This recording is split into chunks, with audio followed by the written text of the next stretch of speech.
Good evening. Welcome to Larry Rinker Golf Live. I'm pleased to be joined this evening by my mentor of 45 years, 1954 leading money winner on the PGA Tour and the dean of the Golf Digest schools, Mr. Bob Toski. How you doing, Bob? I'm doing fine, Larry. It's always be a pleasure to be on with you. Well, we had some technical difficulties, so we're coming on a few minutes late here this evening, but it's Masters week and Justin Rose shot 7 under par, has a 4-shot lead after round one. Bob, what did you think of round one of the Masters today? Well, I watched most of the telecast, and no one was scoring very well. That's because the fairways are so fast and the greens are so quick, and a lot of the balls were not getting close to the target or the flagstick. And I think the reason why he shot that score was his shot making into the green was excellent, and then he putted well. Yeah, and it seemed like it was very difficult to get the ball close to the hole. We saw a lot of balls in the water on 15. That green was very slick from where the hole location was to the front of the green. Shane Lowry chipped in the water from over the green, the water in front of the green. And so we definitely saw some interesting things. What are your memories of the Masters, Bob? How many times did you play in the Masters? Well, I played in 3 times, but I was never really prepared. I was more in awe of Bobby Jones and the golf tournament itself. And I just wasn't mature enough to understand I was playing in the Masters. And of course, it was a difficult course to play. And I wasn't prepared properly to play the game, to play the course as well as I could have. What would you have done differently if you knew now what you back then? I'd have gone there a week earlier, like Hogan did, and try to get familiar with the course and get acclimated and feel like I was better prepared. Yeah, and I think one of the biggest thing is the greens. I think that's really the difficulty of the golf course. I have to say I got to play in the Masters twice, and I never felt comfortable over the ball. I never felt like when I lined up a putt, I was aimed where I needed to aim to make it. Well, if you watched a lot of the putts today, they were below the hole. They weren't playing enough break, and they couldn't judge the right speed. And to me, that's the most difficult part of putting on the Masters. There's an old saying that they said, I don't know how true this is, but they said you could put the ball on the green for 18 holes, and every putt would be 50 or 60 feet. There wouldn't be any short putts. And what do you think they'd shoot putting from those distances for 18 holes? Well, depending on where they were, they might not break 80. That's the point. That's exactly right. So if the wind blows, I don't know how much the wind blew today, but if they get some wind blowing with the fast fairways and greens, I don't think you're going to see any 7 under pars. Well, there is some weather coming in. We're going to get some of that weather here in Orlando, but they're definitely going to have some weather up there and have some rain at some point. I'm not exactly sure when it is, but what have you thought about the techniques and the swings, and what do you look at when you watch these tour players today, when you look at the swings that they have? Well, the golf swing has changed. Their swings are more compact. You don't see swings like Jones and players that swing the club past parallel and across the line, like John Daly. Right. He was way past parallel. And Jones today, how many of the players that you see with a driver that get past parallel? Not many. They're strong. They're stronger and they're taller, and they're very flexible. DeChambeau gets it pretty parallel. Right. But he's worked a lot on flexibility and strength. And one thing I never did like, and I don't want to get controversial here, but Larry? Yes, sir. Can you see me? Well, we lost your video here, but hopefully you can. I got it says low battery here. Oh, okay. Well, hold on a minute. 1 second. you can plug that phone in somehow and charge it. This is a little bit. But we're here with Bob Toski. We can take a little break here, and Larry Rinker Golf Live is on Saturdays. Larry Rinker Golf Live is on Thursdays, 7:30 to 8 p.m. Eastern. We were running a little late today, had some technical difficulties. Looks like that screen. All right, we got you back on, Larry. You I got are you back on. But I'm going to go back to that screen, just share it real quick. Well, Larry, the greens don't look good. They look, they're not very green. Evidently, they haven't watered them, and they've cut the greens very close. And you know what that does to the greens? It changes the color. Yeah. And they don't look that healthy to me, but I guess that's the way they want it. But I've never seen the greens like that in the Masters, where they don't have the color, and that's because they're very quick, and they've cut the greens. What are they putting, about 13?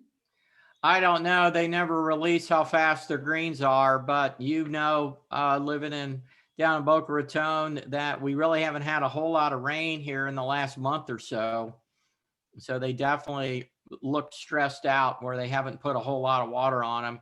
You know, the golf course, the players were saying the last few days is playing fast and furious.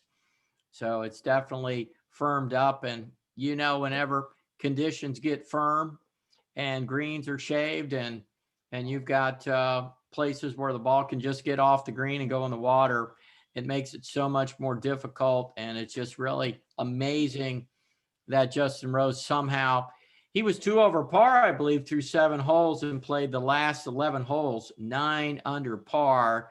That's just amazing, when the next best score was 3 under.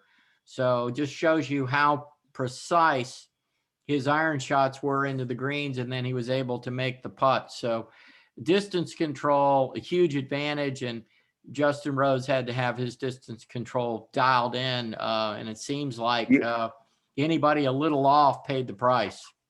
Well, you had to know where to keep the ball, whether it was below the hole once or past the hole. But if you go past the hole, you know how fast the greens are. Yeah. Because and of course, you're always having breaking putts. Right. And there's a lot of breaking putts, and short putts that have a lot of break are difficult to read and difficult to judge the speed. Right. Well, Bob, I want to change the subject here and talk about something that I think you'll be in agreement with. But, I work with all levels of players, and I remember you saying way back when to me, Rinker, just wait till you work with a beginner, or wait till you work with some players that you actually have to teach them how to play golf, and players that don't have that great a hand-eye coordination. But it's just really amazing to me for the average golfer that this idea that the big muscles control the little muscles, whenever that came out, to me, that really has messed up so many people, and they really don't understand what they're trying to do with their arms, hands, and wrists. And I know you had so much success in the Golf Digest schools with all the great teachers, because you taught people how to play golf with their arms, hands, and wrist. Well, let's look at it from a practical sense, point of view. Okay. Something that's holding or touching has more control and sensitivity to something that's not touching. And are the big muscles touching anything? No. What is touching the club, and what is touching the ground? Your hands are touching the club, your feet are touching the ground. And that's where you can't control action without traction. No. So the big muscles are speed muscles. The little muscles are speed muscles. The big muscles only support the speed of the little muscles, and they really carry the load, but they don't create as much speed. Right. And if you took wrist action out of the golf swing, how much speed would you create? I think you could lose 75, 80% of the speed if you had no wrist joint. That's exactly right. But a chain is only as strong as its weakest link. And so the modern teaching today is to try to minimize the amount of wrist action in the golf swing. Well, that may be okay with a putter, but what if you try to hit a driver like you do a putter with shoulders and arms and no wrist action? Well, I don't teach no wrist action in putting. I believe there is hand and wrist action in putting, and 3D proves it. But if you did that with a driver, you're going to hit it nowhere. That's exactly right. But when we played on tour, wrist action was the normal way to putt. Right. I can go back to Bobby Jones, Arnold Palmer, Gary Player, Henry Cotton, Walter Haig. The guy can go way back. Right. And they were all wrist putters because we accepted wrists as being part of the stroke, from a putt to a chip to a pitch to an approach to a driver. Right. But the players are so strong that they feel like they get more speed through their arms and shoulders and not use any wrist action. Does that make sense? Well, it doesn't make sense, because if they don't use their hands and wrists, they're not going to get the speed. So it's, and it's funny, this wedge thing that people say, Bryson DeChambeau's hanging on going through. Someone said this the other day, and I thought it was really good. It's actually, he hit the ground. The ground helped him do that going through. If he doesn't hit the ground, he could never do that with the speed he has in the club head. Well, so you made mention of the fact that he said he didn't have a lot of wrist action, and you told me that he had at least 50% wrist action with his driver. Well, I would just say he has more than people think. And I look at it this way: if I'm throwing a ball, that wrist action, I'm a lefty, but if I'm righty, that wrist action to me in the golf swing is where so much speed comes from. And if that wrist could not move this way, and also rotation, rotation creates a lot of speed. What's the greatest producer speed, rotary, lateral, or vertical force?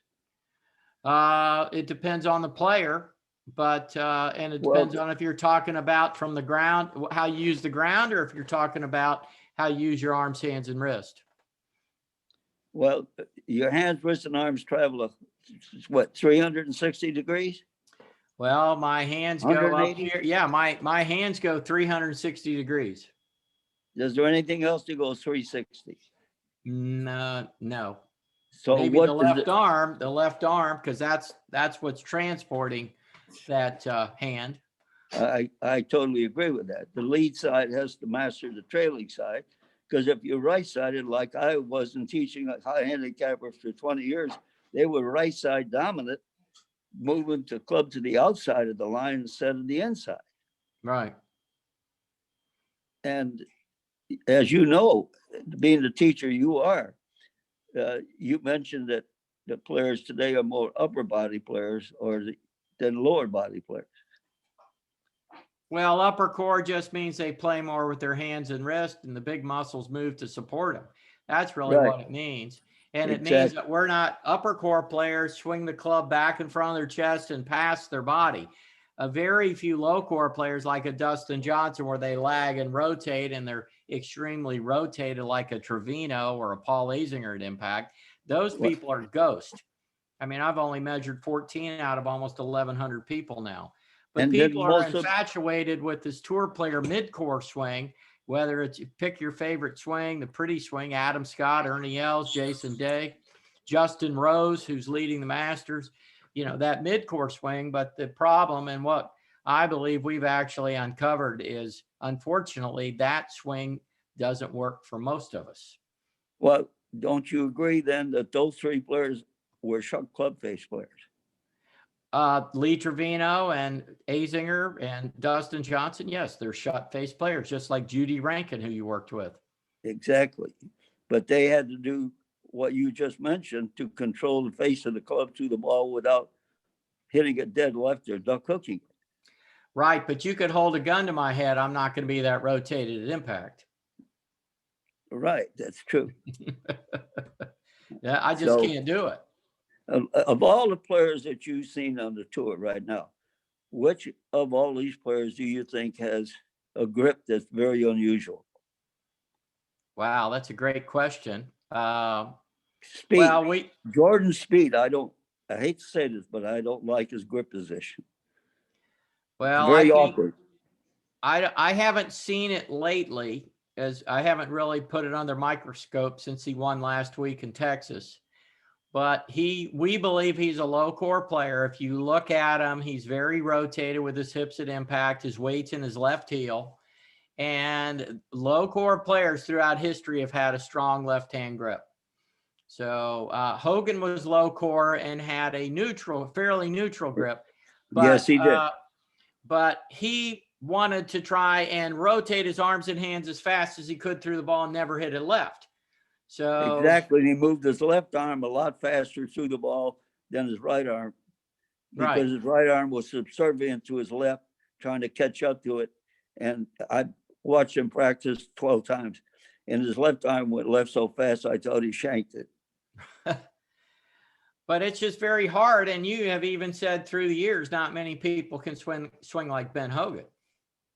Exactly right. That's because his swing was very consistent. And to me, the most consistent swing is the one that you can do the best, regardless of what type of a swing it is. So you have to find your own swing method and then trust it and repeat it. Otherwise, it doesn't mean a thing. Well, that's right. And you had that great story of Sam Snead watching you hit balls when you were trying to flatten your swing out like Ben. And he came over and said, hey, get that club up there. Let me see Bob Toski swing. And all of a sudden you got that club more up and kicked that left knee back and started striping it again. He said, good. He came up to me and he's watching me, and my caddy was running all over the place, and his caddy was just stepping left and right. And he walked up to me. He said, what in the hell are you trying to do, Mouse? I said, I'm trying to emulate a bit of Hogan's swing. He says, Mouse, you don't swing like Ben Hogan. Mouse, you don't swing like Sam Snead. Mouse, you swing like Bob Toski. Well, and I think everybody has to find their swing. And I really believe what you did with me and my sister Lori and my brother Lee, you let our create, the style of our swings. You helped us with that, but you taught us to control the path with our arms and the club face with our hands. And exactly. you taught us how to hook it, fade it, hit it low, hit it high. You taught us how to hit shots. And you never talked about clearing our hips, and you never talked about all this other stuff that they talk about. And you basically said, Rinker, you're swinging too much to the right. You got to learn how to swing left with that left arm so you can have the club head traveling more down the target line when you hit it. And you took a guy that hit a big rope hook, and you taught me how to hit the ball a lot straighter. And I had to feel swinging left with my left arm just to swing straighter. And yes. And that I was amazed how well you drove the ball the last time I played with you, how straight you hit it. Right. But I now have, and now we have equipment that can measure what that path is. And it's interesting, exactly. Bob, it's interesting that getting the measurement of path, you got to pay a lot of money for it. So a lot of the less expensive things out there that tell you a lot of what the ball does, you don't get that path. And to me, path is my number one thing I want to know about somebody. I had somebody today, Bob, swinging 15 degrees left at 200 yards. That's 150 feet left of the target. So that was pretty incredible. So I said, you're swinging left. Can you swing out there to the right somewhere? So you can imagine how much he was coming over it with his right arm and hand. And I said, come on, skip a rock, get that right arm more under and swing out. But and this guy had 109 mile an hour club head speed and was flying at 200 yards. I mean, he was cutting across it so much. But bottom line is we have to know how to control the path and the club face. Those are still the two most important things. That's what you taught me. You taught me how to be a shot maker. And I think that's one of the things that we really enjoy about the Masters is people that have more shots and can control that, can control their distance better into the greens, can control the spin better into the greens. And the Masters, the way Augusta National plays, the shot makers and the guys that can chip and putt usually shine there. Amen. Hallelujah. Yeah. So it's, you know, and I think you probably, as you said, you maybe didn't prepare well enough. You know, guys kind of know, hey, I got to work on hitting that ball high. I got to know how to, you know, how can I hit a high shot into that 15th green and 13th Well, green? Those approach shots, you got to work on that. You know, there's so much. The thing about the Masters is you have to have control of everything. And the one thing I think nobody really talks about enough is you better have control of your nerves, because if you get a little edgy there, boy, it's so fast there, and just little things can happen. And that's why we all love watching the back nine on Sunday, don't we? yeah, they all said, I go back to the 50s, they said a low ball hitter will never win the Masters. And Doug Ford and Art Wall were low ball hitters. They both won the Masters. They said you had to hit the ball high to be able to control the ball to the green. But they proved that wasn't true. Right. Well, you know, there's a lot of ways to skin a cat, and I think everybody has to figure out what works for them. And Augusta National is a golf course that really requires all the skills, and that's why we love it so much. And that's really what the majors are about, Bob. The majors are about, we want to have the best test in golf, and we want the best golfer that week to win, don't we? Yes, and let me answer this question, Larry. Why don't they have more rough in the Masters? There's very little rough. Well, I think the reason why they've planted a lot of trees since I was last there 35 years ago in 1986, but they plant a lot more trees. All they need is a little bit of rough to make that ball not quite as controllable as from the fairway. And they really want the shot making and ability, if somebody is in trouble, that if they could pull off a shot, they can pull it off. So I think it allows for, you know, more shot making, not having the rough as long. So I kind of like it. They can control the ball better into the green. Yeah, but they still don't have the control that they have from the fairway. No, that's true. Tell me, what is the normal width of the fairways at the Masters? I'm going to guess 35 yards, but they may be wider. They're wider, unless they've changed. There were only a couple of holes when I played that were narrow. That was 6 or 7. 18 became tighter because of all the trees. Right. There were only a few holes where the fairways were tight. The rest of the holes were pretty wide open. In your day, when you won a golf tournament, which meant you were going to get to play in the Masters, was that a big deal back in the 50s? Oh, that was the deal. That was more important than the Open or the PGA or the British Open, for that matter of fact. Right. And I think it's because Bobby Jones, the name Jones and the name Masters, and the way he built the golf course and made it a almost an invitational tournament. So you felt like you were privileged to be they have 80 players, 88 players? 88 players this week. And the normal number of players each week is what, 150? Well, before daylight savings time, it's 144. After, it's 156. I believe the U.S. Open plays 168 players. Yeah. And they invite a lot of amateurs. They do. And they try to make this unique and different. And of course, the par 3 tournament is a great deal for families and kids that never would have been there if they didn't create that. So there are a lot of things that the Masters does real well. And of course, every year it's the same place. It's not right. at a different venue. So they're able to kind of make changes or do whatever they want to do to make the course tougher. And I always felt that since Tiger Woods shot that, he averaged 4 under par per round. So par was 68. He actually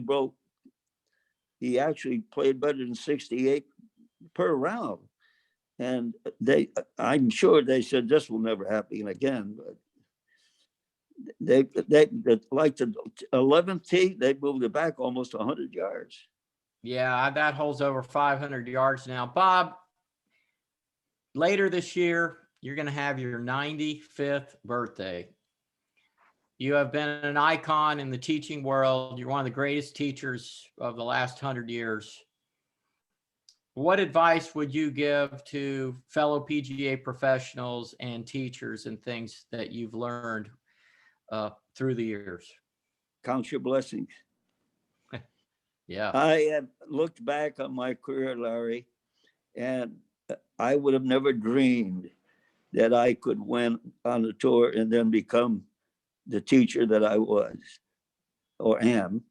And to me, I look back when at 94 and hopefully 95, and I hope you come to my parade or whatever you want to call it. But I honestly look back at it like a dream, and I can't believe it came true. So I do. It's amazing when you get older.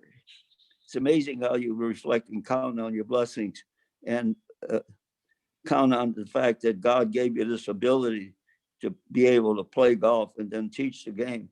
And I learned more by teaching because I became a giver instead of a taker. When you're playing golf for a living, you've got to beat 150 players every week.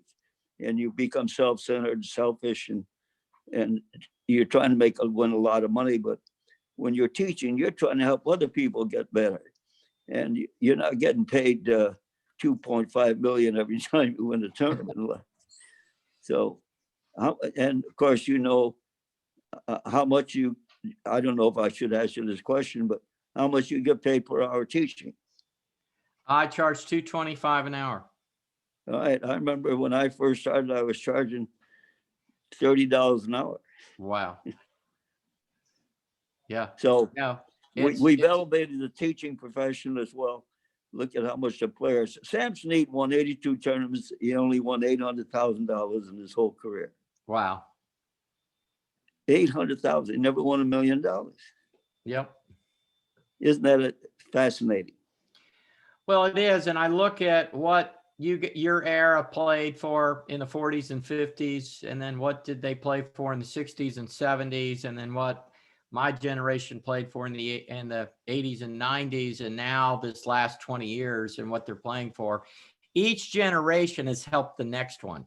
So we all have to look back and thank people like you and Bobby Jones and Sam Snead and Hogan, everybody that were great people, really carried the badge of honor as a professional golfer, as PGA member, PGA Tour player, that we have what we have because of men like you and a lot of people through the years that have done the right things, and everybody has benefited from it. And then every now and then you have someone like a Jack Nicklaus and an Arnold Palmer and a Tiger Woods come along and a Phil Mickelson, and they just make it even better. And and when there's more, we got more stars out there now, and the young, the group now that's in their 20s or early 30s now, we got a great group of players, whether it's Rory or Dustin Johnson, Justin Thomas, Ricky Fowler, Brooks Koepka, so many good players that are carrying the torch now.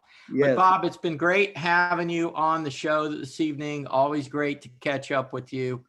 And I hope you enjoy watching the rest of the Masters this week. I'm sorry for the definite technical problems we had, but I'm so sorry that we had a delay, but it's always great being with you, Larry. Well, thanks, Bob, and always appreciate you. And the Rinker family is always indebted to Mr. Bob Toski. Larry Rinker Golf Live is on Thursday, 7:30 to 8 p.m. Eastern. My guest tonight, Mr. Bob Toski. There he is, accepting a Medal of Honor up in Washington, D.C. And there is Bob and I. That picture's 30 years old. That was in 1991. I have it up in my office. And I'd like to thank my sponsors, Titleist, FootJoy, the Ritz-Carlton Golf Club Orlando, and the Red Sky Golf Academy in Vail, Colorado. Also, V1 Sports and Flight Scope. Well, Bob, enjoy the Masters. Until next Thursday, keep swinging. Thank you, Larry.